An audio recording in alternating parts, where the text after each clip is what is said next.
আসামিদের ধরার জন্য সে আশ্বস্ত করেছেন সে সর্বোচ্চ চেষ্টা করবেন। আমার বাবার হত্যার আমি বিচার পাই। আজকে আমার পড়াশোনা শেষ হয়নি, আমার বাবার হত্যা হয়েছে, সেই সম্পর্কে আপনারা নিশ্চয়ই অবগত আছেন। সেই জিনিসটা জানার জন্যই আমি ডিবি প্রধান হারুন আঙ্কেলের কাছে আসছি। ডিবির সমস্ত যারা কর্মকর্তা আছে তারা আমাদেরকে সহযোগিতা করছে। তারা ইতিমধ্যে আপনারা জানেন আসামিও ধরেছে, 2-5 জন আসামি, তার মধ্যে 2 জনকে তারা অ্যারেস্ট করেছে, বাকিদের তারা ধরার প্রচেষ্টা করতেছে। সেই বিষয়ে আমি হারুন আঙ্কেলের কাছে পরামর্শ করতে আসছি এবং হারুন আঙ্কেলের সহযোগিতায়, তাছাড়া তাদের যারা বাকি কর্মকর্তা আছে সবার সহযোগিতায় বাকি আরও যারা আসামি আছে তাদেরকে ধরার জন্য অনুরোধ করতে বা আমি কথা বলতে এসেছি, যে আমি মূলত জানতে এসেছি বিষয়। আচ্ছা, পরবর্তী সময় কি আপনারা কি কলকাতাতে যাবেন?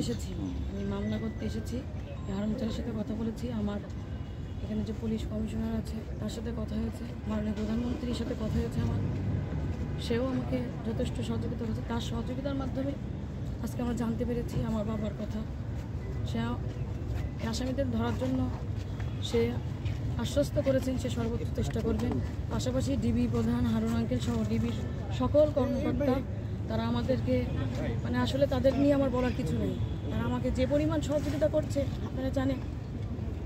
আমার কোনো ভাই নাই, আমরা 2 বোন, আমার বড় বোন ডক্টর, আমি LLB পড়তেছি, আমি 3rd ইয়ারে, আমার ফাইনাল ইয়ার চলে, আমি ইউনিভার্সিটি অফ লন্ডনের আন্ডারে পড়তেছি। আমি নিজেই আসছি, তারা আমাকে খুব সহযোগিতা করছে, তারা আমাকে খুব আন্তরিকতার সাথে দেখছে বলে আমি খুব তাড়াতাড়ি খুব ইনফরমেশন পেয়ে গেছি। আমি আপনাদের কাছে সহযোগিতা কামনা করছি যে আপনারা আমার বাবার হত্যার বিচার চাই আমি, আপনারা এই বিষয়ে আমার সহযোগিতা করবেন, আপনারা নিউজ করবেন, আপনারা জানাবেন, আপনারা সারা বাংলাদেশ সহ সারা ওয়ার্ল্ডের সব জায়গায় আপনারা আলোড়ন সৃষ্টি করে দেন যেন আমার বাবার হত্যার আমি বিচার পাই। কারা করেছে, কেন করেছে, এর সুষ্ঠু তদন্ত চাই এবং আমি এর শেষ পর্যন্ত দেখতে চাই যে তারা কেন করেছে, কি জন্য করেছে। আমি বিচার চাই, আমি দেখতে চাই তারা যেন আমার সামনে তাদেরকে ক্রসে দিয়ে ফাঁসি দিয়ে মারা হয়েছে আমি যেন দেখতে চাই। আজকে আমি এতিম হয়ে গেছি, আজকে আমার পড়াশোনা শেষ হয়নি, আজকে আমি মাঝপথে। আপনারা সবাই জানেন আপনাদের পরিবারে সবারই সন্তান আছে, যার বাপ থাকে না, তার কেউ থাকে না, তারা এতিম হয়ে যায়।